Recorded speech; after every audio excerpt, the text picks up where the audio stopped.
Alhamdulillah, wassalatu wassalamu ala asrofil anbiya'i wal mursalin wa ala alihi wa ashabihi ajmain. Asyhadu an la ilaha illallah wa asyhadu anna Muhammadan abduhu wa rasuluh. Allahumma sholli ala Muhammad wa ala ali Muhammad fil alamin innaka hamidum majid. Rabbi sholli sholli wa yassir amri wa hlul 'uqdatam min lisani yafqahu qawli. Rabbi zidni ilma wa tu'fiqan. Alhamdulillah, bersyukur kepada Allah, malam hari ini kita dapat bertemu kembali. Hari ini kita berkumpul secara hibrid. Sebagian teman-teman hadir di sini, ada beberapa teman-teman yang hadir. Insya Allah, ada Mas Hasan, Bang Abe, Prof. Fatwa, ini, Ustadz, Raja, Mas, Hartarto. Dan Ustadz guru kita Ustadz Maididu dan juga Ustadz Akang Badrus Salim yang sedang. Dan kita juga nanti ini sebagaimana biasa ini juga di streamingkan di Facebook Lembaga Doa Hongkong. Dan insya Allah malam hari ini kita akan melanjutkan kembali materi Al-Fatihah yang masih belum selesai kemarin pekan lalu dibahas. Yang mudah-mudahan hari ini bisa dituntaskan ataupun belum tuntas, setidaknya lebih dalam lagi kita akan mendalami masalah Al-Fatihah. Salam salawat semoga tetap tercurah untuk junjungan kita Nabi besar Muhammad Sallallahu Alaihi Wasallam, para sahabatnya, tabi'in serta umat Islam memperjuangkan agamanya, dan semoga kita termasuk dalam. Iwan Filah Rahmatullah, marilah mahala yang kita upayakan ini, kita selalu istiqomahkan ini, kita buka bersama-sama dengan membaca suratul Fatihah sebagai pembuka. Al-hadini hunatan sholiyah. Al-Fatihah. A'udzubillahi minasyaitonirrajim. Bismillahirrahmanirrahim. Alhamdulillahirabbil alamin. Arrahmanirrahim. Maliki yaumiddin. Iyyaka na'budu wa iyyaka nasta'in. Ihdinas siratal mustaqim. Siratal ladzina an'amta 'alaihim ghairil maghdubi 'alaihim waladdallin. Baik, selanjutnya kami silakan Ustaz Edido untuk menyampaikan materi. Pada Ustaz.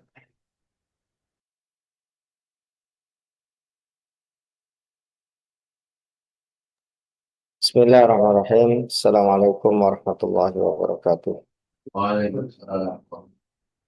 Bismillah, alhamdulillah, wassalatu wassalamu ala rasulillah wa ba'd. Allahumma aftah alaina, fadruhana arifana rasafana fil alimi. Allahumma sallallahu nafi wa barik fi hayatina. Ya Rabbal Alamin. Kalau dalam kajian tasawuf itu begini, cara pandangnya.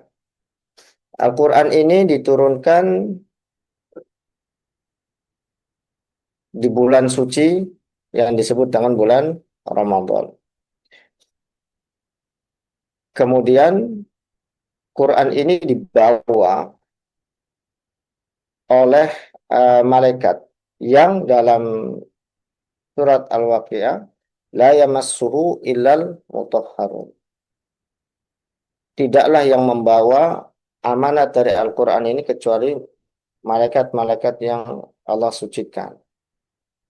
Dan diturunkan dari Allah yang maha suci kepada hati atau kepada Nabi Muhammad yang memiliki hati yang suci. Sehingga kalau kita kita telaah, kalau kita mau ingin belajar Al-Quran itu membekas, satu hal yang harus kita siapkan adalah hati kita harus suci.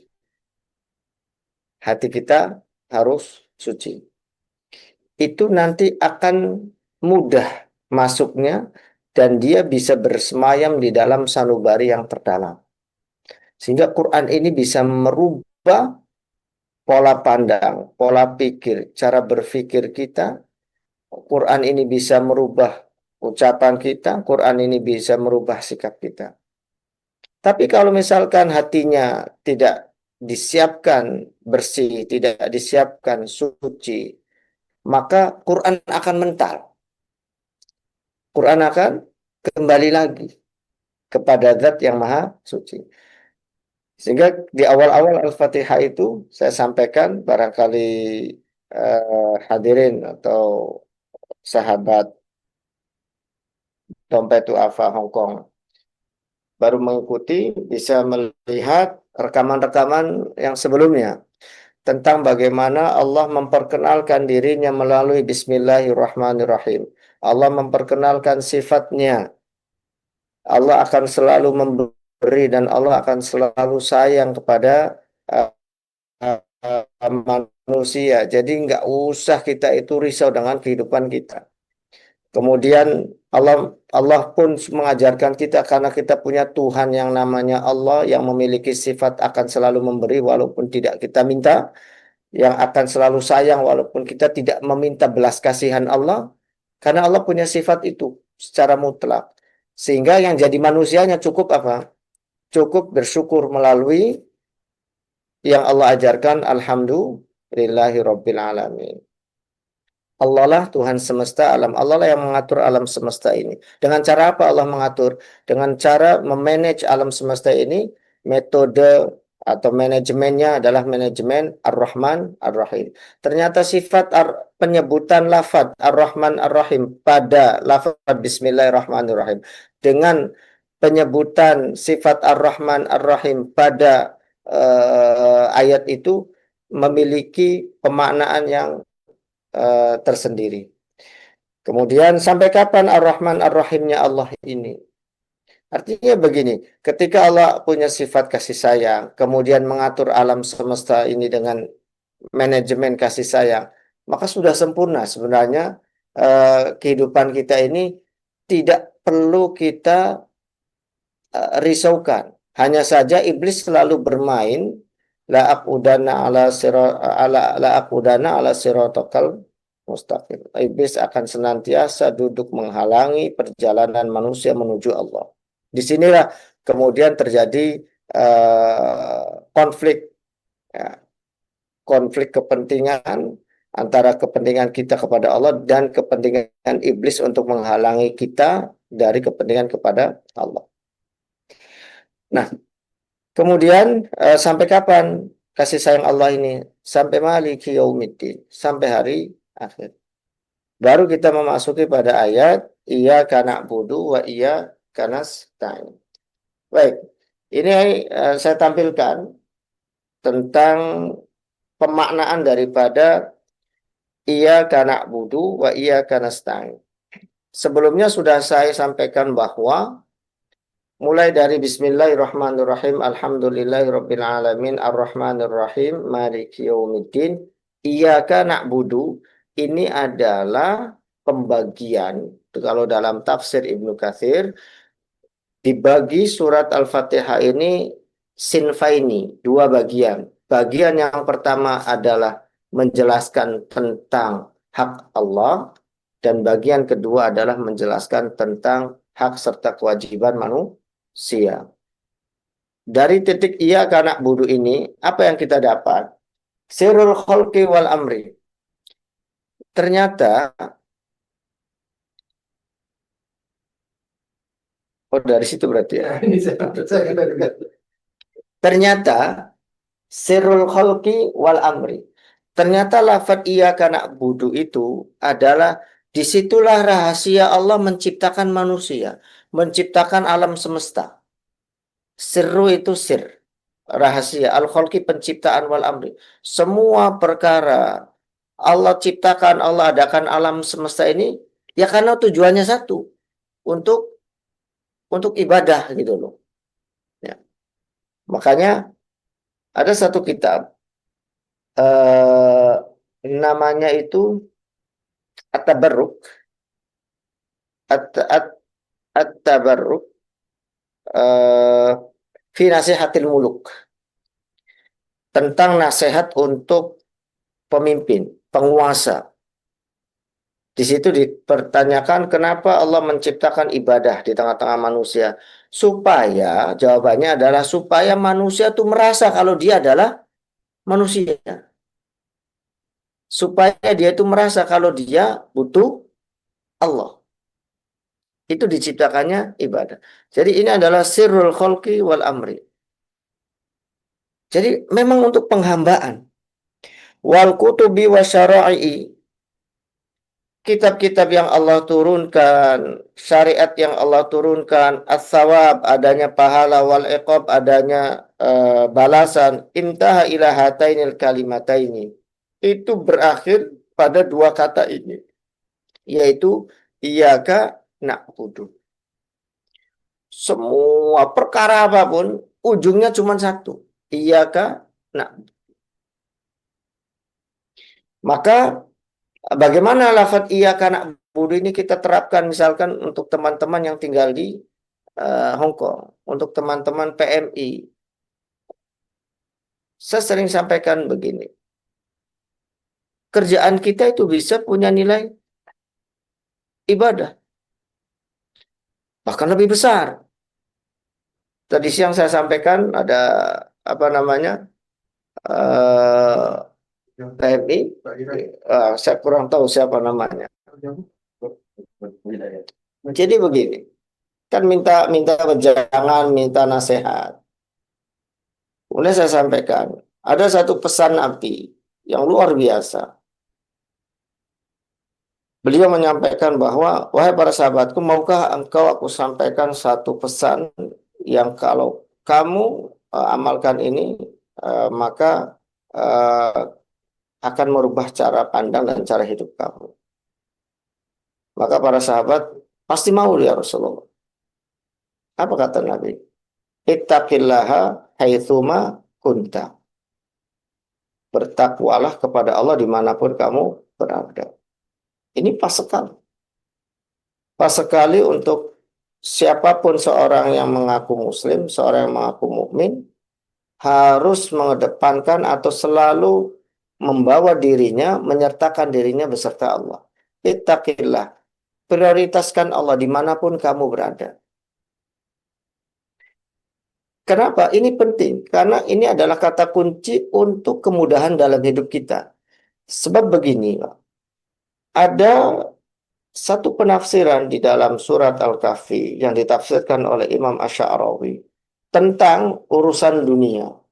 Beliau menukil sebuah hadis qudsi yang mengatakan bahwa Allah sampaikan kepada dunia, wahai dunia, sekiranya ada manusia yang mengutamakan aku, menghambakan kepada diriku dan turunannya, artinya mengutamakan akhirat, mengutamakan ibadah, kamu layani dia.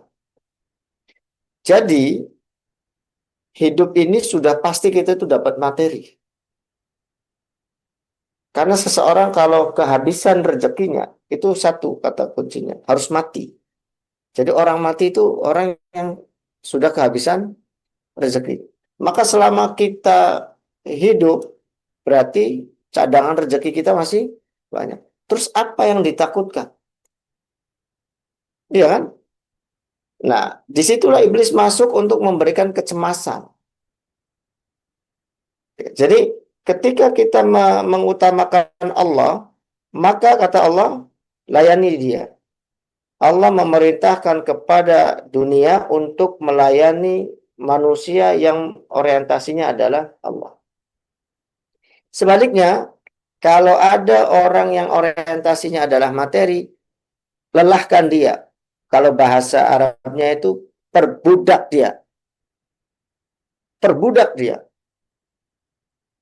Kalau ada orang yang orientasi hidupnya adalah untuk dunia, untuk uang, untuk karir, untuk dan seterusnya, perbudak dia. Maka dunia itu kan punya sifat unik. Keinginannya untuk memiliki itu sudah bikin stres. Cara mendapatkannya melelahkan. Setelah dapatnya membingungkan. Iya kan? Itu sifat dunia. Kita butuh, tapi bukan tujuan utama. Nah, disinilah yang membedakan perilaku kita terhadap dunia. Seorang muslim dengan orang yang bukan muslim memperlakukan dunia itu berbeda. Kita menjadikan dunia adalah wasilah. Di luaran sana, orang menjadikan dunia adalah tujuan. Maka dunia itu uniknya tadi. Untuk mencarinya, itu kita sudah dipusingkan. Ketika mencarinya, itu kelelahan kita. Dan ketika sudah didapat, juga membingungkan. Itulah dunia. Dan banyak orang-orang di situ tertipu. Padahal ringkes, apa ringkes itu? Simple. Ya kan? Kata Allah, kalau ada manusia yang menghambakan kepadaku, mengutamakanku, layani. Allah layani. Dunia layani. Ya, saya suka memberikan contoh. Ustaz Fajar ini lama ngelayanin melalui DD, melayani apa kegiatan sosial, melayani dari mulai mu'alaf dan lain sebagainya. Dipermudah oleh Allah untuk haji. Yang kalau daftar dari Indonesia, itu sudah ada yang 30 tahun, 40 tahun, 60 tahun. Bisa kebayang kalau 60 tahun baru daftar, 60 tahun berikutnya baru haji. 120 tahun usianya baru bisa haji kalau dari Indonesia. Kebayang tidak? Yang 70 tahun aja sudah isi tasnya itu sudah bukan uang. Ya kan?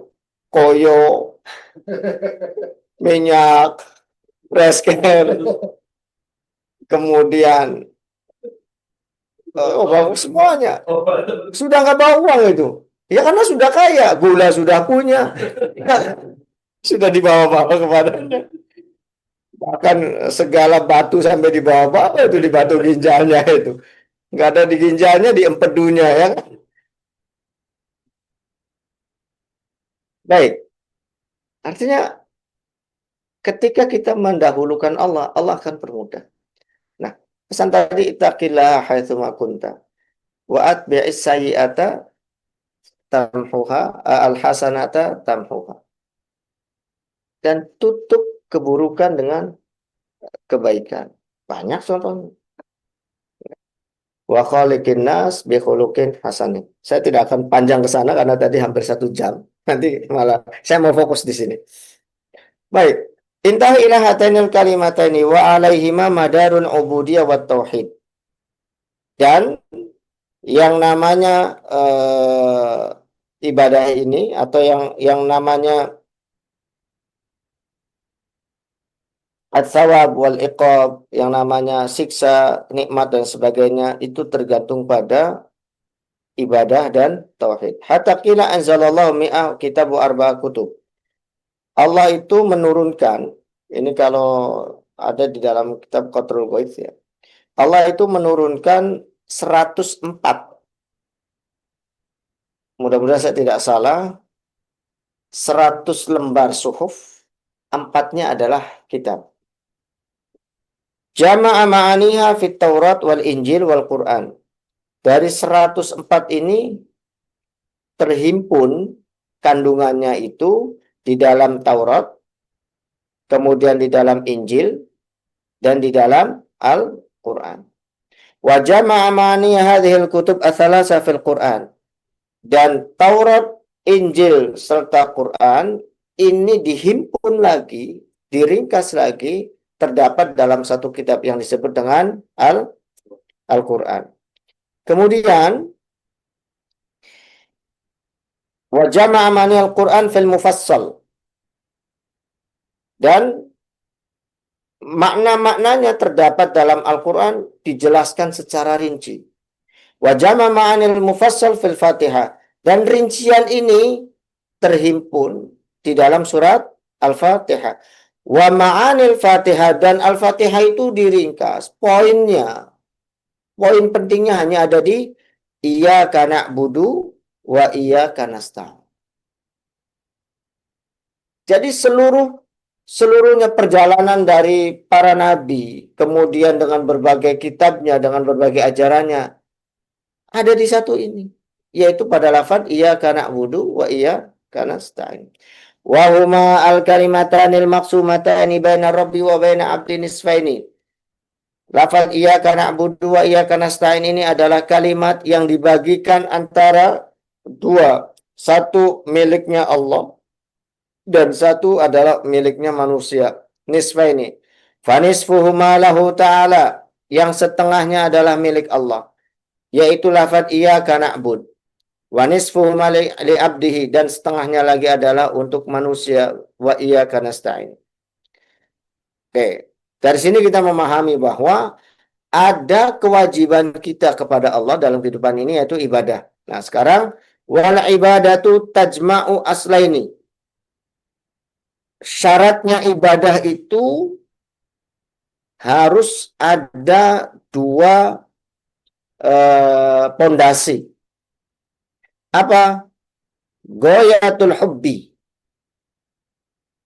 puncak kecintaan. Bi ghayatud dhulli wal khudu, dan ketundukan. Orang kalau cinta sesuatu itu pasti tunduk, Pak. Bapak ini, saya yakin kalau cinta dengan istri Bapak saat ini di WA atau di telepon, ayah pulang. Dua pilihannya, Pak. Ya kan? Segera pulang atau menolak. Kalau Bapak cinta, itu akan tunduk kepada istri, Pak. Ya kan? Kalau Bapak mencintainya, Bapak akan pulang. Kenapa? Karena cinta itu melahirkan ketundukan. Tapi kalau tunduk bukan karena cinta, itu berarti takut. Nah, ini rawan ini, laki-laki itu. Antara cinta sama takut. Nggak tahu Bapak ini nurutnya karena apa ini, Pak? Ya, saya juga sama laki-laki ya. Luar sedikit.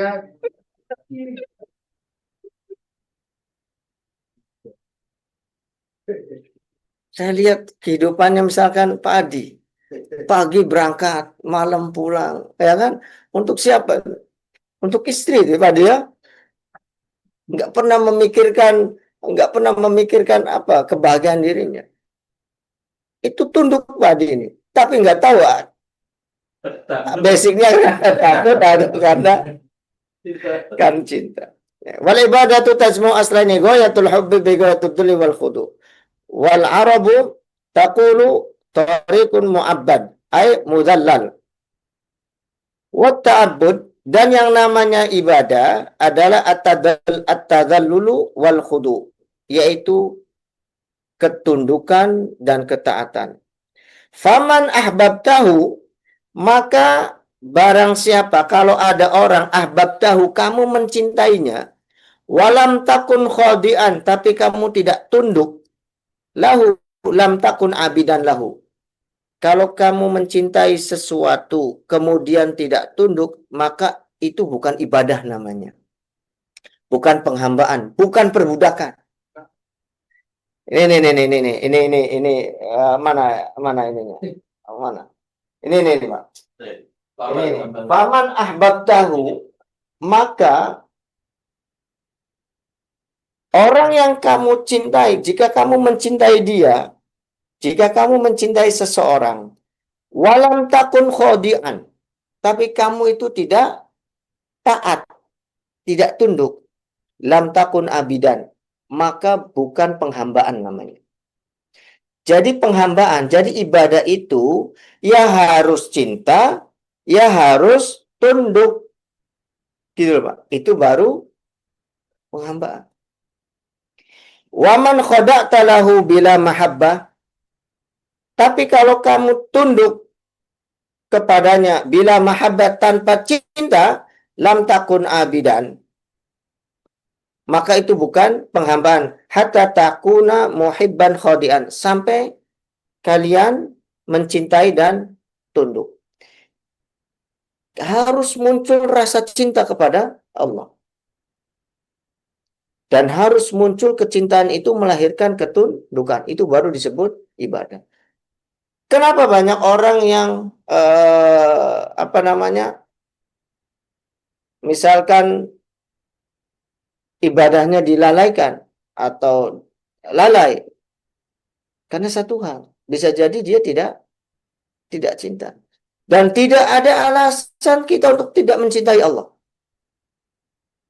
Tidak ada alasan kita untuk tidak mencintai Allah. Sambil perumpamaan begini. Kita yakin cinta semua sama ibu kita ya toh, sama bapak kita. Alasannya simpel. Kita lahir dari mereka, kita dibesarkan oleh mereka, kita dididik oleh mereka. Sehingga kita sayang, sehingga kita cinta kepada mereka. Lah Allah dari kita nggak ada sampai ada. Diurusin ya Pak? Diurusin Pak sama Allah. Allah ngurusin Pak. Dari kita nggak ada sampai ada. Sampai urusan rezekinya Allah adakan. Ada satu, ini masih ada kalau yang berhubungan dengan ibadah itu, sebenarnya nanti ini tuh di apa namanya, di copy paste oleh surat Al-Baqarah. Ada ayatnya, ya ayuhan nasu budu rabbakum. Wahai manusia, sembahlah Tuhan kalian. Apa alasannya Allah memerintahkan manusia untuk menghambakan dirinya kepada Allah? Alasan yang pertama, ya ayuhan nasu budu rabbakum alladzi khalaqakum. Allah yang sudah menciptakan kalian. Jadi alasan penghambaannya satu. Karena Allah sudah menciptakan kita. Gitu loh. Kita taat kepada orang tua kita manut pada orang tua kita. Ya karena kita dididik dan diajarkan, dibesarkan oleh mereka. Kalau bapak punya anak, disekolahkan, digedein, ya dikasih semua yang dia inginkan. Lalu sudah besar ngelawan, membantah, sakit hati nggak Pak? Iya kan? Sebagai manusia. Nah ini Allah menciptakan kita. Alladzi khalaqakum walladzina min qablikum.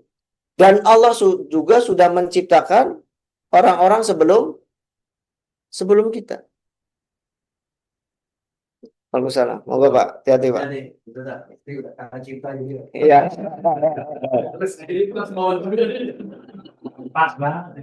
Ini namanya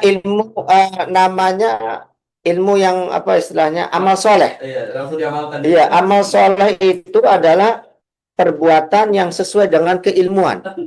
Nah, jadi orang belajar itu ada yang hanya sekedar wawasan, ada yang mau diamalkan.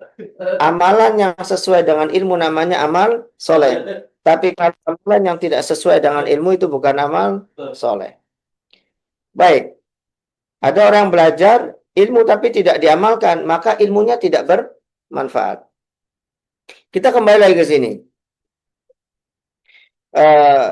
Alasannya apa? Alladzi khalaqakum. Allah udah menciptakan kita.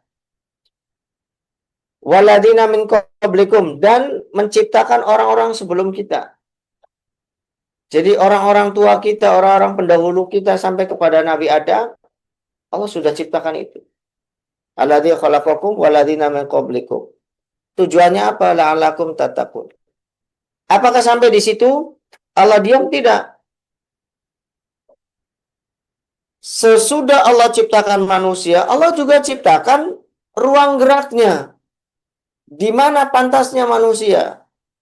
Ya ayyuhan nasu ubudu rabbakumul ladzi khalaqakum walladzina min qablikum la'allakum tattaqun alladzi ja'ala lakumul arda firasyan. Dan Allah jadikan bumi sebagai tempat tinggalnya. Jadi udahlah Allah menciptakan. Alasannya nih, kenapa kita perlu menyembah Allah? Karena alasan tadi. Allah sudah menciptakan kita. Terus kalau sudah menciptakan Allah, terus apa? Allah lepas tangan? Enggak. Allah carikan tempat tinggalnya. Alam semesta ini kan sangat luas. Allah carikan tempat tinggalnya. Allah siapkan, yaitu di bumi. Berarti bumilah tempat yang tepat untuk kehidupan manusia. Untung saja kita nggak ditempatkan di dalam air. Iya kan?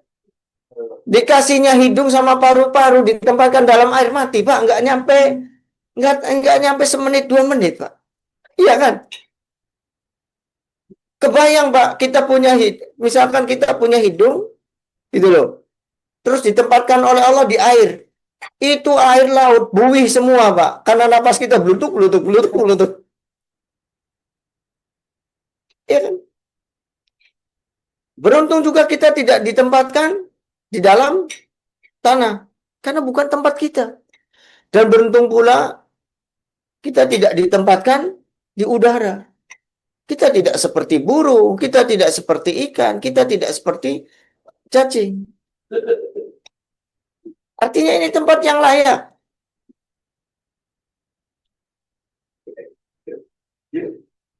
Jadi luar biasa. Dan setelah itu apa? Alladzi ja'ala lakumul arda firasha was samaa binaa.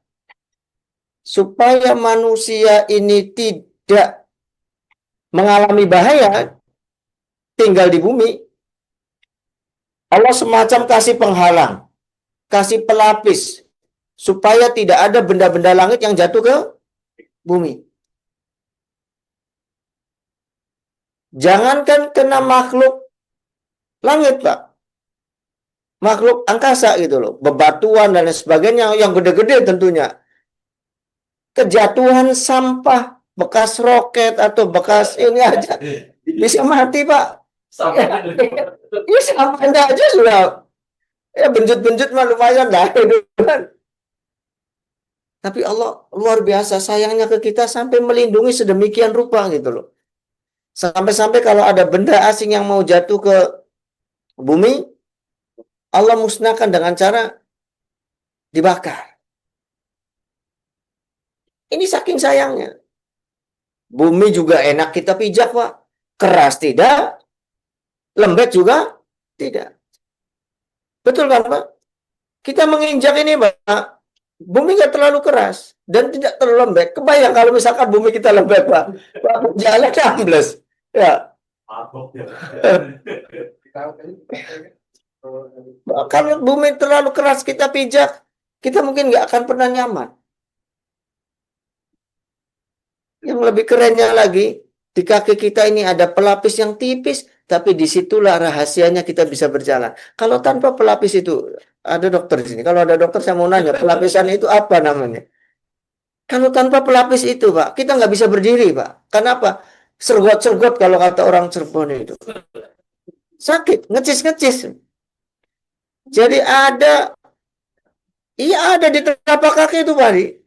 Ada satu lapisan lemak tipis sekali. Ya, itu bantalan manusia bisa berdiri. Tanpa itu nggak bisa berdiri. Jangankan jalan, berdiri pun nggak bisa. Ya karena sakit, Pak. Karena sakit. Lah, iya.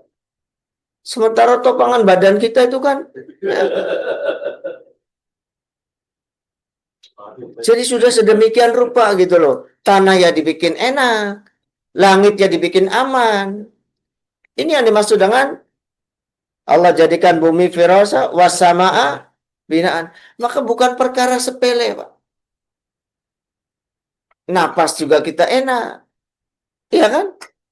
Ya kebayang, Pak, kalau misalkan ketinggian 32.000 saja. Oksigennya sudah. Kita naik pesawat itu kan oksigennya oksigen buatan. Artinya luar biasa begitu loh. Dalam ayat tersebut, alladzi khalaqakum walladzi yang Allah sudah menciptakan kalian dan orang-orang sebelum kalian. Terus Allah juga menciptakan tanah untuk kehidupan kalian. Pantas, tepat. Dan Allah melindungi kalian wassama binaa. Apakah Allah menterlantarkan manusia setelah dihidupkan, setelah diciptakan, kemudian setelah ditempatkan di bumi, apa Allah biarkan? Ternyata juga tidak, Pak. Wa anzala minas samai ma'an. Dan Allah turunkan dari langit air. Untuk apa? Untuk mengeluarkan darinya makanan. Makanan kita ini semuanya dari tanah, Pak. Ada nggak makanan kita yang tidak tumbuh di tanah? Sok.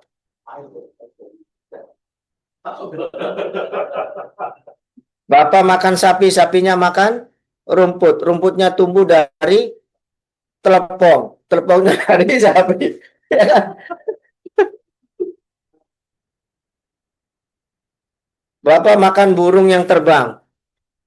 Burung hinggap makan biji-bijian. Biji-bijian tumbuh di tanah. Bapak makan ikan yang ada di air. Ikannya makan dari plankton, planktonnya hidup dari tanah. Ujung-ujungnya tanah, Pak. Jadi ternyata Allah siapkan rezeki kita itu di tanah. Maka sehebat apapun penelitian luar angkasa yang sedang digadang-gadang sebagai tempat kedua untuk kehidupan manusia di bumi, yaitu Mars. Ya, walaupun ada kemiripan itu tidak akan bisa. Kenapa? Karena gini, kodratnya kita itu diciptakan dari tanah, bukan dari Mars. Ya nggak apa-apa. Memang Qurannya juga menyarankan begitu. Intan fudu, fanfudu.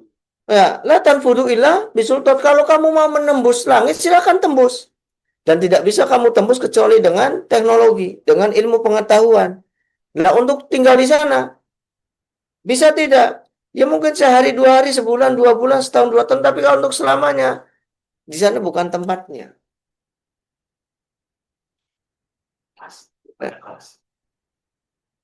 Oke, jadi Allah sudah ciptakan itu semua. Sudah menciptakan kita, sudah menyiapkan tempat tinggalnya, sudah menyiapkan rezekinya. Kebangetan kalau tidak cinta. Kebangetan kalau tidak tunduk. Gitu loh. Wa anzala minas sami ma'an linukhrija bihi, ya kan? Dan Allah keluarkan minat samarat rizqal lakum, rezeki untuk kalian. Allah desain sedemikian rupa supaya jadi rezeki untuk kalian. Jadi rezeki kita itu ada di tanah. Tidak perlu khawatir. Kalau urusan dunia itu pasti kita dapat. Yang belum pasti itu apa, Pak? Akhirat. Yang belum pasti itu surga. Makanya yang perlu dicari adalah surga, bukan dunia. Karena dunia udah pasti dapat. Sehingga ayat tadi ditutup apa? Ketika sudah jadikan rizqalakum fala taj'alu lillahi andada. Cuman satu permintaan Allah. Kamu jangan selingkuh ya dari saya. Gitu loh. Allah nggak mau diselingkuhin dalam perkara ibadah. Selingkuhannya apa? Selingkuhannya bisa uang, selingkuhannya bisa kerjaan, selingkuhannya bisa jabatan, selingkuhannya bisa istri, selingkuhannya bisa anak. Allah nggak mau. Silahkan kalian sibuk dengan dunia, silahkan kalian sibuk untuk mencari uang, silahkan kalian sibuk untuk mencari pangkat dan sebagainya. Tapi tolong Allah jangan dinomor duakan. Nah, disinilah pentingnya bahwa kalau kita mendahulukan Allah, maka alam semesta akan melayani kita. Itu untuk ibadah. Jadi ibadah harus ada cinta dan ketundukan. Kalau bilang dia ibadah tapi tidak ada cinta, bukan ibadah. Atau dia cinta tapi tidak tunduk, maka dia bukan ibadah. Yang kedua adalah al-isti'anatu tajma'u aslaini. Nah, ini yang juga penting. Al-isti'anatu itu meminta, tajma'u aslaini. Harus terkumpul 2 perkara, Pak. At-thiqatu billah. Yakin. Wal i'timadu alaihi. Yang kedua adalah menyandarkan. Bapak doa, pernah nggak doanya atau pernah nggak mengeluh karena bisa jadi salah satunya tidak ada atau dua-duanya nggak ada, Pak. Bapak punya anak, minta uangnya ke bapak atau ke ibu. Anak bapak nih kalau minta uang ke bapak atau ke ibu?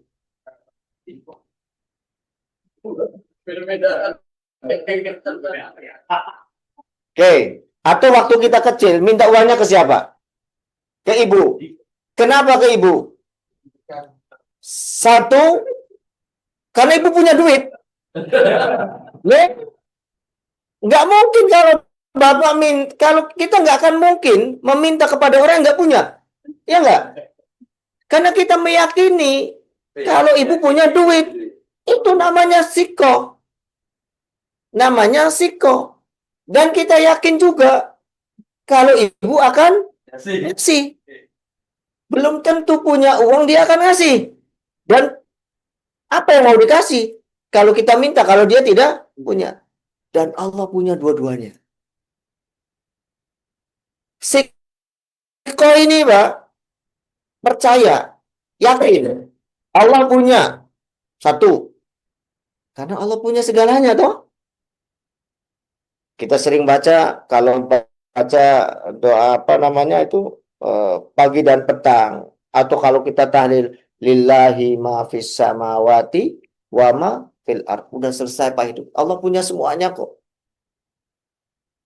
Tinggal Bapak tuh minta apa? Ya, udah tinggal di tul. Pertanyaannya kenapa nggak dikabul-kabul? Bapaknya yakin nggak? Sikoh nggak kepada Allah? Sikoh itu Allah punya segalanya. Kedua, sikoh bahwa Allah pasti ngasih gitu loh. Kalau kita yakin bahwa Allah punya semuanya, tapi kita nggak yakin kalau Allah akan ngasih, nggak akan kasih. Kita kan tergantung mindset kita. Hadis kursinya kan, ana inda dhoni abdi bi. Saya tergantung prasangka hambaku. Hidup itu simple, Pak. Hidup itu simple sebenarnya. Yang ribet itu pikiran manusianya. Pikirannya ribet kenapa? Karena hatinya nggak jernih. Kenapa hatinya nggak jernih? Ya ketika kita belajar Al-Quran nggak masuk. Ingat, ini adalah rumusan yang selalu saya sampaikan. Kalau mau memperbaiki kehidupan kita, berangkat dari hati dulu, Pak. Karena broken heart, kerusakan hati itu akan melahirkan broken mind. Akan merusakkan pikiran. Rusaknya pikiran akan melahirkan kehidupan yang berantakan. Jadi kalau mau memperbaiki kehidupan kita, urusan karir, urusan kerjaan, misal Pak, saya nggak nyaman di kantor, itu bukan kantornya sebenarnya nggak bikin nyaman, pikirannya dari mana? Dari hatinya, Pak. Orang kalau lagi kasmaran, Pak, lagi bahagia, lagi jatuh cinta, lihat bunga eceng gondok aja itu indah sekali loh, Pak. Serius, Pak. Ya kan? Sampai muncul tulisan-tulisan atau kata-kata yang indah mendadak, Pak. Mendadak jadi indah itu kan? Kata-kata nggak pernah belajar bahasa Indonesia, tapi bisa menyusun kata-kata indah, Pak. Kenapa, Pak? Karena ada dorongan hati yang lagi bahagia. Lihat apapun itu bahagia, Pak. Kalau lihat apapun itu indah, kalau hatinya lagi bahagia. Tapi pemandangan sebagus apapun, kalau hatinya lagi gundah gulana, lagi sedih, lagi marah, indah nggak, Pak? Nggak akan indah. Jadi sebenarnya, makanya benar Nabi itu perhatikan urusan hati. Inna fil jasadi mudghah. Ada segumpal darah yang kalau itu busuk, rusak semua kehidupannya. Tapi kalau itu dijaga dengan baik dan jernih, maka akan baik semuanya. Jadi bagaimana memola hati? Makanya kalau kita belajar Quran, insya Allah hatinya akan jernih. Tapi dengan syarat, jernihkan dulu hatinya. Jadi belajar Quran dulu supaya hati jernih, atau menjernihkan dulu hatinya supaya Qurannya masuk. Nah, di sini ada ungkapan seperti ini, Pak. Seperti orang yang mengambil air dengan dengan jaring yang kotor, penuh dengan tanah. Terus-terusan airnya nggak nyampe, ya kan? Tapi kelama-kelamaan jaringnya akan bersih. Sekali baca Quran tidak nyentuh, 2 kali baca Quran terus saja Pak, nanti bersih, dan ketika bersih di situ akan muncul ikatan emosional, chemistry-nya muncul. Ya. Misalkan, mohon maaf ini, kan untuk memperbaiki akhlak itu melalui Quran. Ada orang yang marah-marah terus, terapinya dengan mudah kok, dengan Al-Quran. Suruh baca, ya masa dipelototin aja. Kalau nggak bisa bacanya, dibacain. Makanya ada ruqyah itu. Ya, ada ruqyah, dibacain. Jadi kalau misalkan orang hidupnya penuh dengan masalah, bersihkan hatinya dengan tadi dengan Al-Quran. Kalau hatinya sudah bersih, sudah bagus, pikirannya bersih, pikirannya jernih, insya Allah kehidupan jadi enak semua lah. Ya, di kantor itu akan nyaman, Pak. Akan nyaman. Walaupun berantakan kayak apapun, walaupun berantakan kayak apa. Kenapa? Karena hatinya bahagia. Ya, nyanyi-nyanyi sendiri, apa sendiri, karena senang. Ya, saya punya pegawai. Saya selalu bilang, kamu kalau mau cari kenyamanan ya jangan kerja. Yang namanya kerja cari uang. Iya kan? Kalau mau cari nyaman, nggak mau diperintah dan sebagainya, ya pulang saja tidur di rumah. Karena tempat kerja bukan cari kenyamanan, tapi cari uang. Baik. Jadi al-isti'anatu, minta pertolongan sama Allah itu harus ada namanya thiqah. Yakin kalau Allah itu punya dan yakin kalau Allah itu akan ngasih. Dua ini harus ada nih Pak dalam thiqah. Yang keduanya al-i'timad alaihi. Nggak ada lagi. Kita minta ke ibu, di samping ibu punya uang dan ibu bakal ngasih, karena nggak mungkin kita minta kepada selain ibu. Kalau bahasa Cirebon, mumunge itu loh. Nggak ada lagi yang bisa diharapkan selain ibu. Betul nggak? Apa mungkin Bapak kita minta ke tetangga? Kan nggak mungkin. Karena bukan sandaran. Dan sandaran hidup kita itu harus yang kuat. Bapak nyandarkan apa? Jabatan nggak lama. 58, 60 pensiun.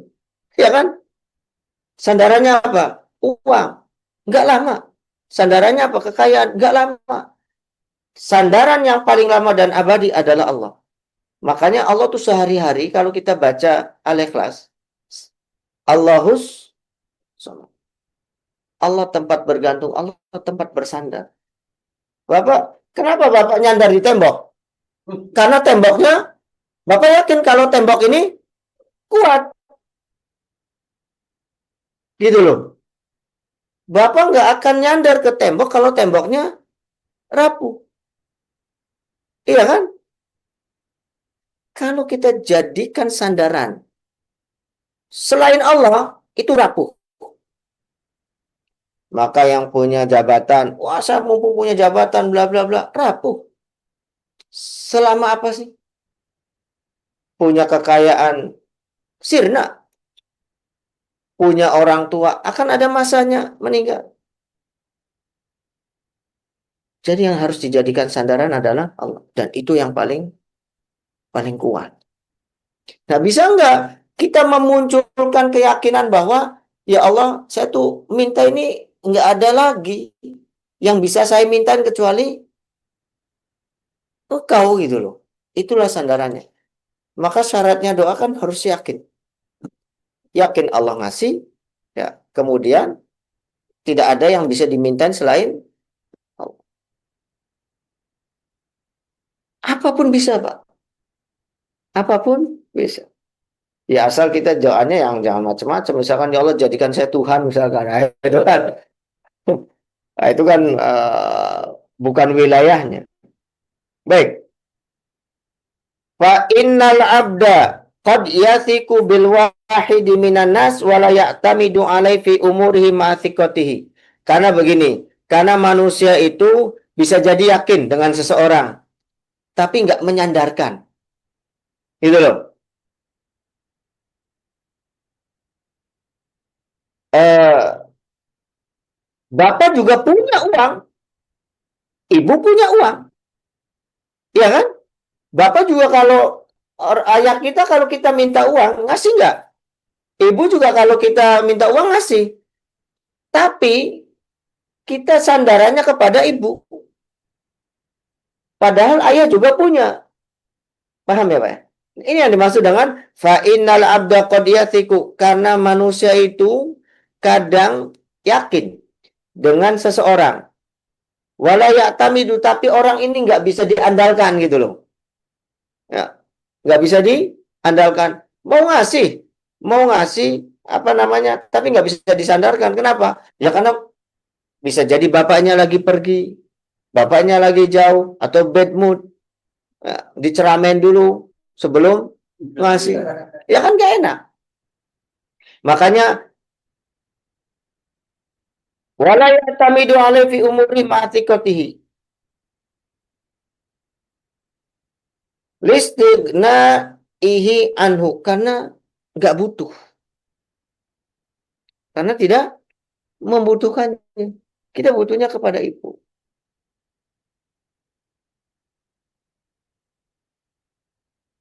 Oke. Bapak punya pembantu sama punya istri. Yang bersih-bersih, kalau nyuruh bersih-bersih apa? Nyuruh pembantu. Bikin makanan, pembantu. Bikin minuman, pembantu. Nyuci baju, pembantu. Semua pembantu. Ya kan? Kita mintanya ke pembantu. Kenapa? Ya karena kita mengandalkan dia. Tapi giliran, mohon maaf, giliran misalkan kita mau tidur bareng, apa sama pembantu juga? Kan enggak. Ya kan? Ya, karena itu bukan sandaran kita. Sandaran kita kepada. Nah, jadi kita kadang mempercayakan perkara-perkara tertentu, tapi kita juga tidak mempercayakan perkara-perkara tertentu. Jelas sampai sini, Pak ya? Maka kita di kantor misalkan punya bos, untuk ngerjain hal-hal tertentu dipercayakan ke kita. Tapi ada urusannya yang lain tidak dipercayakan ke kita. Karena nggak bisa diandalkan. Salah satu penyebabnya OTW, Pak. Padahal OTW-nya dari kamar ke kamar mandi. Oke. Waqad ya'tamidu alaihi ma'adami thiqatihi. Nah, orang juga ada yang mengandalkan walaupun nggak sikoh, walaupun nggak percaya, nggak yakin gitu loh, tapi diandalkan.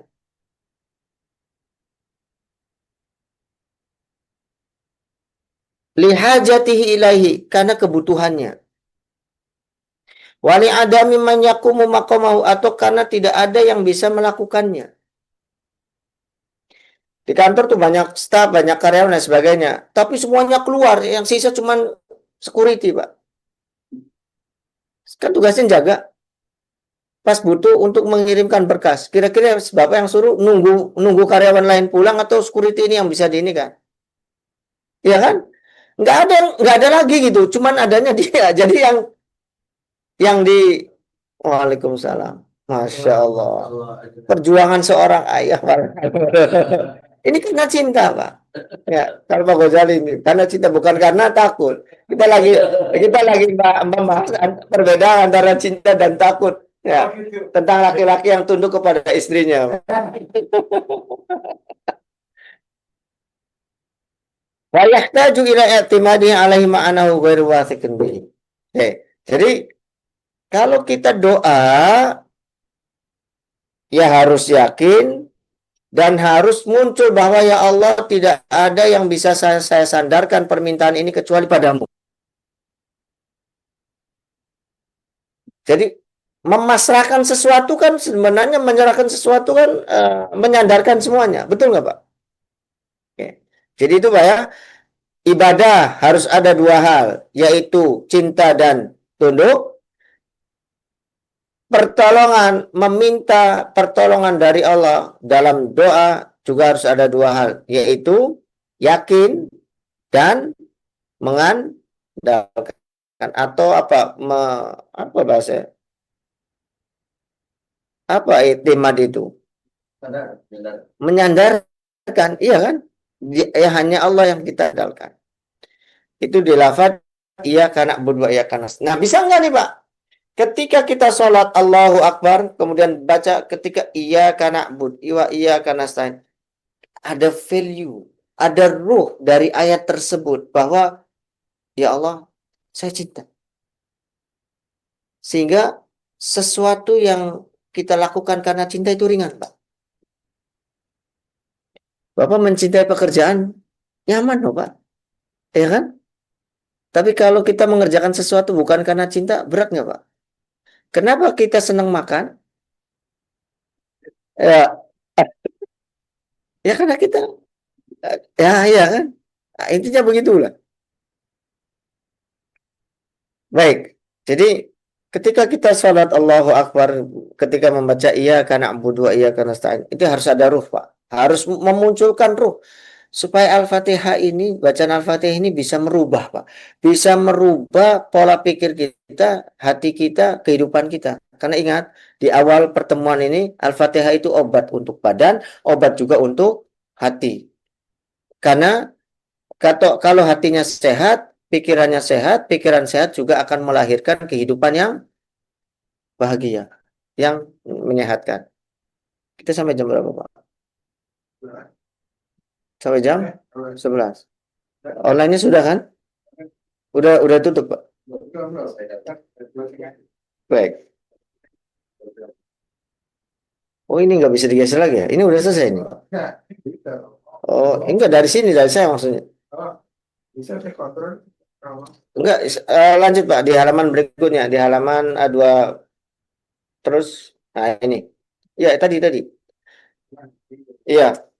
Oke. Ini adalah rincian tentang ibadah apa yang utama kan gitu. Ini bahas ibadah nih. Kalau tadi kan membahas secara umum. Nah, sekarang ibadah apa sih kira-kira yang pas gitu loh. Misal gini, Bapak dihadapkan dua masalah, dua perkara.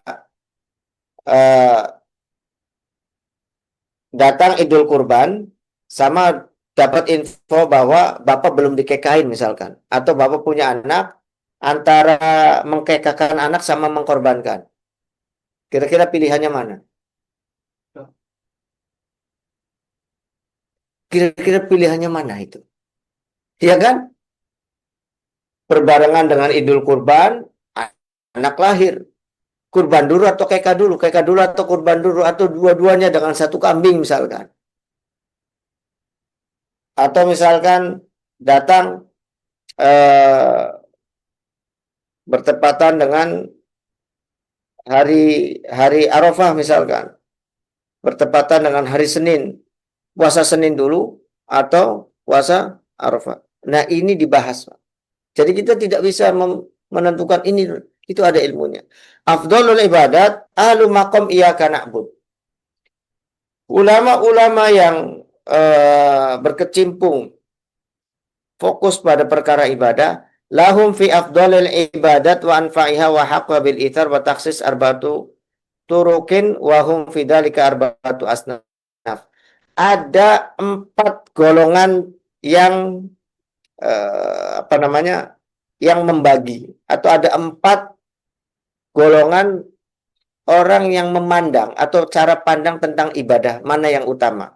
As-sinful awal, golongan yang pertama, indahum anfaul ibadat wa afdaluha asyaqquha ala nufus wa as'abuha.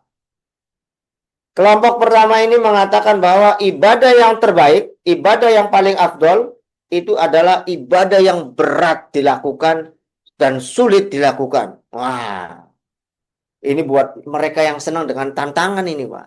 Ya kan? Apa katanya? Qalu li ana wa abadul asya min hawaha wa huwa haqiqatu ta'abud wal ajru ala qadri masyaq wa haulaihum ahlul mujahadat wal juri ala nufus. Ya, kelompok yang pertama mengatakan bahwa ibadah yang terbaik bagi mereka adalah ibadah yang kalau kita berat melakukannya, Lagi musim dingin, lagi dingin-dinginnya kita wudhu pakai air dingin. Buat mereka itu berat. Tapi disitulah kelebihannya gitu loh. Lagi musim dingin, ya kita sholat ke masjid, di sholat subuh, lagi dingin-dinginnya, itu yang paling paling afdal bagi mereka. Kenapa? Karena ibadah ini kan untuk meredam hawa nafsu. Hawa nafsunya kita tuh pengen musim dingin, pengennya tidur, selimutan.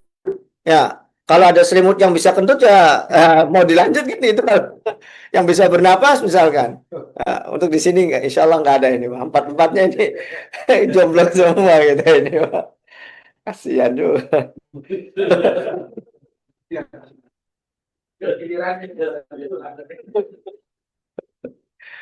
Saya belum 3 minggu sudah kelaparan. Pak Gojali 3 bulan setahun. Baik. Artinya eh, eh, pagi hari kita sholat subuh lagi enak-enaknya tidur. Kita apa namanya? Kita lawan. Berat kan? Menurut mereka ini yang paling terbaik. Lagi nggak ada uang. Harus sedekah ke dede misalkan. Harus membantu orang-orang yang membutuhkan. Ini lebih besar, kata pendapat pertama. Kenapa? Karena ada ungkapan begini, al-masyaqqatu, ya, al-ajru biqadri at-ta'ab, atau al-ajru biqadri masyaqqah. Balasan dari Allah itu tergantung sejauh mana rasa berat kita. Masyaqqahnya itu sejauh mana. Maka dalam perkara haji itu ada yang macam-macam, Pak. Ada yang tanggal 8 tuh ke Mina dulu. Ya kan? Ngikutin sunahnya. Kemudian dari tanggal 8 nanti di tanggal 9-nya ke Arafah. Dari Arafahnya nanti ke Muzdalifah dan seterusnya. Ada yang mereka apa namanya? Negara-negara tertentu lebih mengutamakan jalan daripada yang manja tuh orang Indonesia saja kemana-mana naik bis. Iya, naik bis. Padahal itu jalan sudah lebar, jalan terpanjang untuk pejalan kaki, yaitu di Masyair. Ya, sekarang sudah terkoneksi semua, nggak ada alasan, nggak ada alasan sebenarnya. Dan orang Afrika, orang orang India, orang Pakistan, semua itu jalan itu lebih cepatan jalan daripada naik bis. Tapi orang kita lebih senang di dalam bis sambil tidur-tiduran sampai ini. Kalau Bapak mau yang lihat yang layanan yang plus, sudahlah di ring 1, ada lagi itu yang di hotel 4 itu. Ya, itu bapaknya kan itu mewah itu.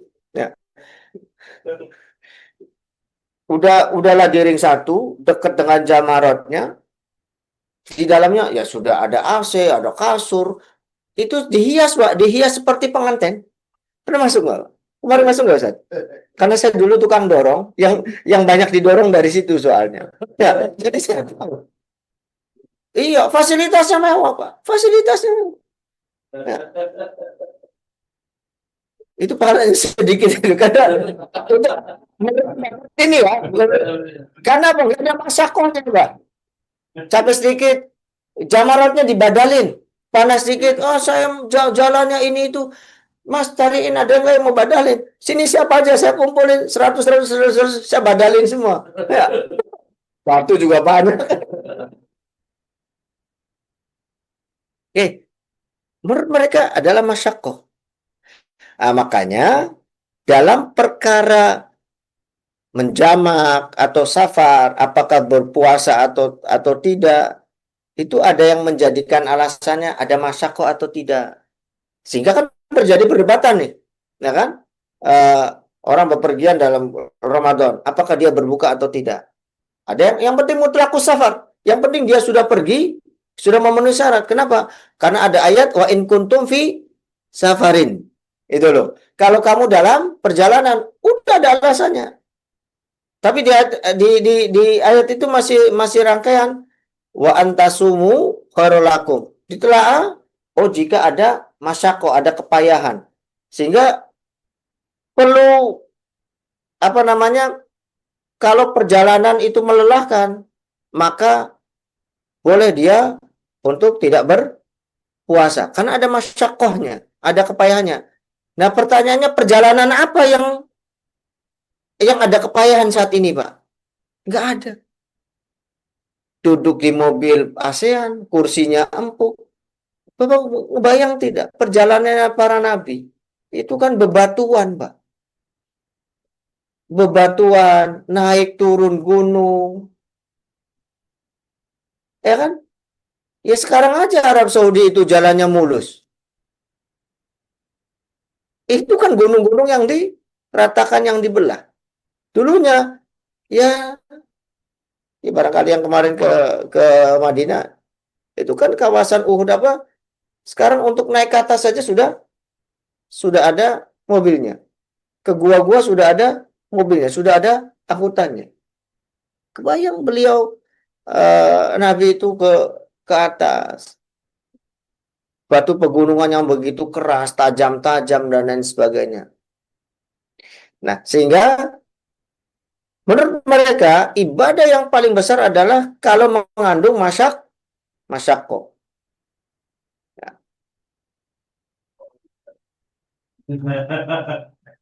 Apa-apa diberatin dulu. Oh, apa-apa diberatin dulu. Ya, Pak. Masih. Ditumpuk dulu kalau kerja berarti. Kalau kerja pengen banyak pahalanya berarti tumpuk dulu besar. Kerjaan sebulan dikerjain jadi sehari gitu ya. Kayak yang pertama itu. Yang kedua, as-sinfu tsani qalu, menurut pendapat yang kedua, afdalul ibadat wa anfa'uha at-tajarrud wa zuhdu fid dunya wa taqallul minha ghayatal imkan wa tirah lihtimam biha wa adamul iktiraf bi kulli ma huwa minha. Kata beliau atau kata kelompok yang kedua ini, ibadah yang paling afdol dan paling bermanfaat adalah menyendiri. Wa zuhud fid dunya, dan zuhud fid dunya wa taqallul minha ghayatul imkan. Menyedikitkan. Ini untuk orang-orang yang, jadi pendapat kedua ini, zuhud adalah ibadah yang terbaik. Maka kita temukan orang yang kerjanya, mohon maaf, apa ya, menganggap zuhud itu satu kemiskinan gitu loh. Ada orang yang memiskinkan dirinya, padahal dia butuh makan. Kan ada kan orang yang sufi-sufi, yang zuhud lah, orang-orang yang zuhud. Tidur nggak mau di kasur misalkan. Ya. Oh, kemudian ada yang bantalnya pakai kayu. Saya pernah ke Jawa. Di Jawa masih ada Ustaz ya. Tidur itu ini kayu, kemudian bantalnya juga kayu. Ada beberapa kiai saya pernah ini kan, dia teman, ya, dia punya pesantren, saya datangkan, ini tempat tidur saya Ustaz, katanya. Bantalnya kayu. Kenapa? Ya memang beliau sufi, lagi sufi. Apa nggak sakit Ustaz ininya, apa namanya, kepala dan sebagainya? Ya kalau udah biasa mah udah ini. Ternyata betul udah tebel ini. Yang ketiga, asin fusalis ra'u ana afdal ibadat wa anfa makana fi naf'un muta'addin. Kata kelompok yang ketiga ini, ibadah yang terbaik adalah ibadah yang memberikan manfaat kepada orang lain. Fara'u afdalu min dawin naf'i al-qasir fara'u khidmatal fuqara. Seperti menolong orang fakir, wal istighalu bima sholihin nas, dan menyibukkan diri untuk kebutuhan orang lain, wa qada'i hawaijihim, dan membantu hajat mereka, wa musa'adatihim bil mal, dan menolong mereka dengan harta, kemudian dengan kedudukan, memberikan manfaat, itu lebih baik. Fatasaddu lahu wa amilu alaihi, bagi mereka lebih baik. Jadi kelompok yang pertama, ibadah yang terbaik adalah yang paling berat. Kelompok yang kedua, ibadah adalah zuhud, menjauhkan diri dari dunia. Ya, kemudian maka di Indonesia tuh banyak Pak. Orang bawa tongkat, bawa tas keliling, apa melakukan perjalanan apa sih itu? Bukan. Ya dia sengaja pergi-pergi begitu. Sayembara lah. Kemudian yang ketiganya, pendapat yang ketiga, sebaik-baik ibadah adalah ibadah yang memberikan manfaat. Yang terakhir, mana Pak? Sinful Rabi.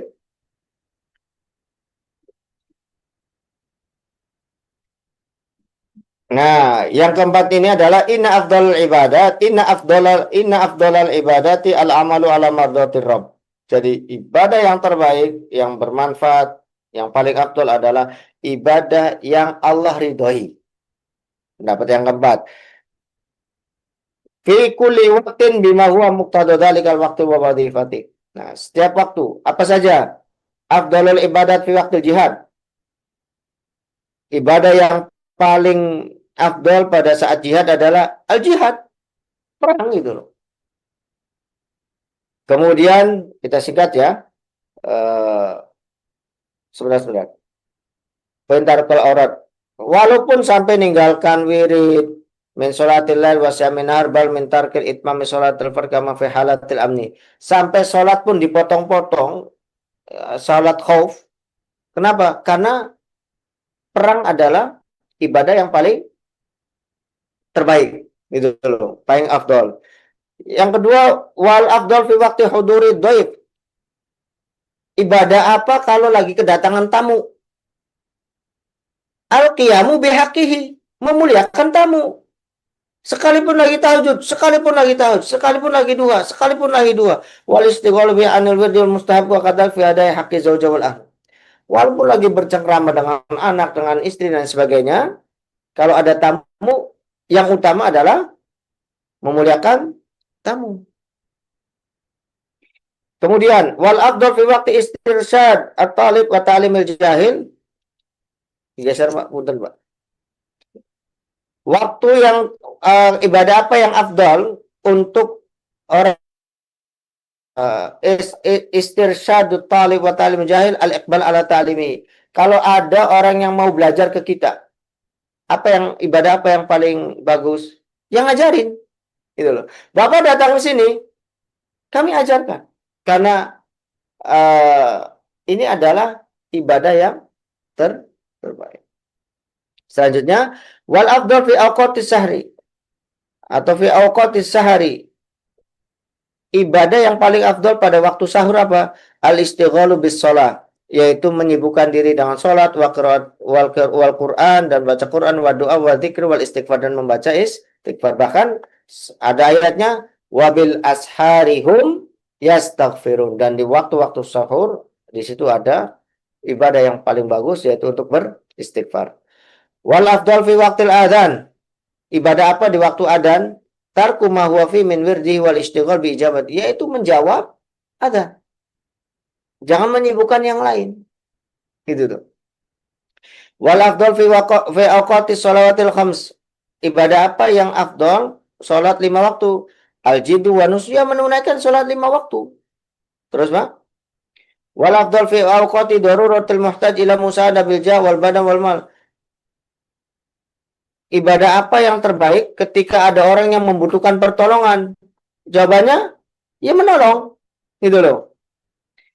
Kemudian, wal afdal fi waqti qiraatil Quran. Ibadah apa yang terbaik untuk membaca Quran? Apa? Jam'iyatul qalbi wa himma ala tadabbur. Ketika baca Quran, apa ibadahnya? Yang memurnikan, membersihkan, mengkonsentrasikan hati. Jam'iyatul qalbi. Hatinya itu benar-benar hadir untuk Quran. Wal himma ala tadabburi, dan keinginan untuk apa sih Quran itu? Terkadang kita kan isinya, ya nama suratnya juga harus kita kenali. Di mana Quran, di mana surat itu dilahirkan atau diturunkan, apa saja kandungannya, itu harus ada keinginan itu. Seandainya setiap muslim baca Quran pengen tahu isinya, insya Allah pinter-pinter semua Pak. Nggak akan ribut. Masalahnya kan banyak yang baca Quran tapi dia mengerti isinya. Sehingga saya di pesantren itu ada program metode menerjemahkan, Pak. Walaupun nggak bisa bahasa Arab, itu bisa menerjemahkan. Nggak bisa bahasa Arab, bisa menerjemahkan. Karena saya buat panduannya, jadi berapa kata pun dikurangi, sisakan 3. Karena kalau dalam sorof itu mengambil mujarrodnya. Berapa kata pun, misalkan mana? Tadi ada kata-kata yastaghfirun, Pak. Mana, Pak? Ke atas, punten, Pak. Misalkan tadi turun lagi, punten, Pak. Oke, misalkan di sini al-istighfar. Saya mau tahu nih istighfar itu apa? Ini kan? Tadi mana? Istighfar. Oke, kita hitung. Wawanya kan nggak masuk. 1, 2, 3, 4, 5, 6, 7, 8, 9. 9 kurangi berapa? Sisain 3. Sisanya 3 hasilnya. Berarti kurang berapa, Pak? 6. Nah, nanti ini dicoret-coret nih, Pak. Nanti ada kolomnya itu. Ini alif dibuang, lam dibuang, alif dibuang, sin dibuang, ta dibuang, alif dibuang. Sisanya 3. Gin, fa, dan ro. Apa gofaro? Oh, gofaro itu ampunan. Ketika ketambahan ista menjadi meminta. Ketika ada alif lam dari menjadi kata benda. Pengampunan. Nanti seperti itu. Jadi kita pahamnya satu kata, tapi peranakannya, mustaqotnya itu jadi banyak. Yang dihafal ya yang 3 kata itu, yang 3 huruf itu. Kayak misalkan al-afdol 1, 2, 1, 2, 3, 4, 5, 6.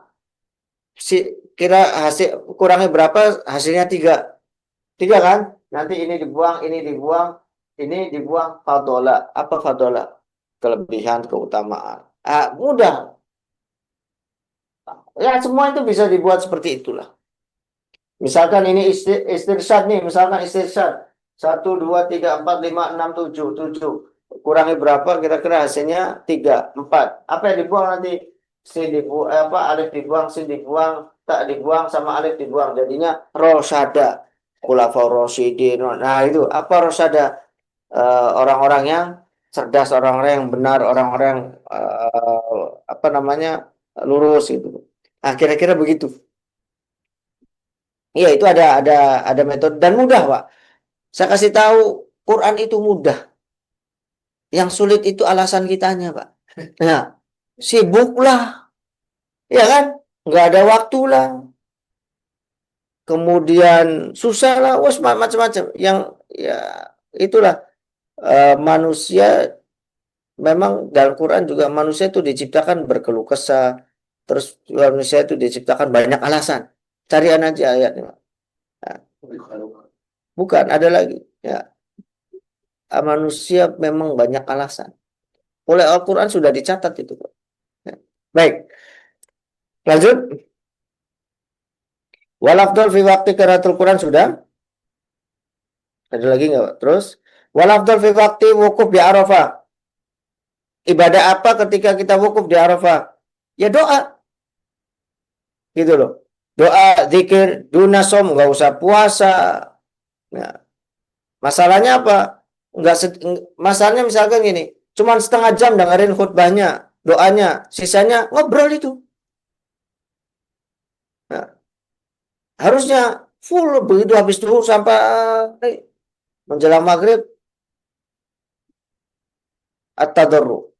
Wal afdal fi waqti maradi akhikal muslim. Ibadah apa kalau ada teman kita yang sakit? Ya nengok. Gitu loh. Nengok. Karena itu akan memberikan sugesti, memberikan pengaruh. Wal afdal fi waqti nuzuli nawazil wa adannas. Ketika ada musibah, ibadah apa yang paling bagus? Ya sabar. Ya kan? Lanjut, masih ada nggak, Pak? Terus, Pak. Wal afdal fi kulli waqtin wa hal. Ibadah apa setiap saat kira-kira yang terbaik? Itharu mardotillah. Mengutamakan apa yang Allah ridhoi. Nah, ini adalah pembagian-pembagian ibadah sesuai dengan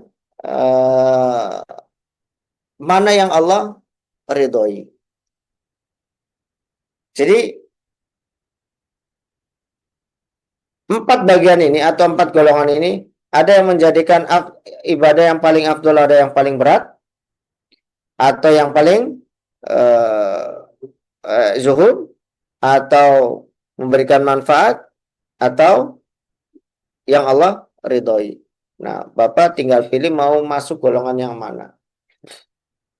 Saya kira itu berkenaan dengan iyyaka na'budu wa iyyaka nasta'in, mudah-mudahan memberikan manfaat.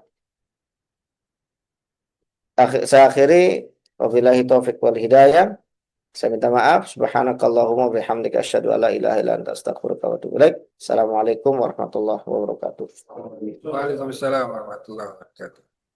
Alhamdulillah, Masya Allah, panjang, luas, lebar, dan daging semua yang sudah dijelaskan oleh guru kita, Ustaz Haji Medidu. Insyaallah mudah-mudahan bermanfaat untuk kita semua, dan yang penting adalah bagaimana kita bisa memaknai dan mengamalkannya dalam kehidupan sehari-hari. Baik, untuk teman-teman yang menyimak di live streaming Facebook Debat Hong Kong, kita cukupkan dengan sekian. Kami akan lanjutkan diskusi secara offline dan juga secara online di media Zoom. Kurang lebihnya, mohon maaf. Wassalamualaikum warahmatullahi wabarakatuh.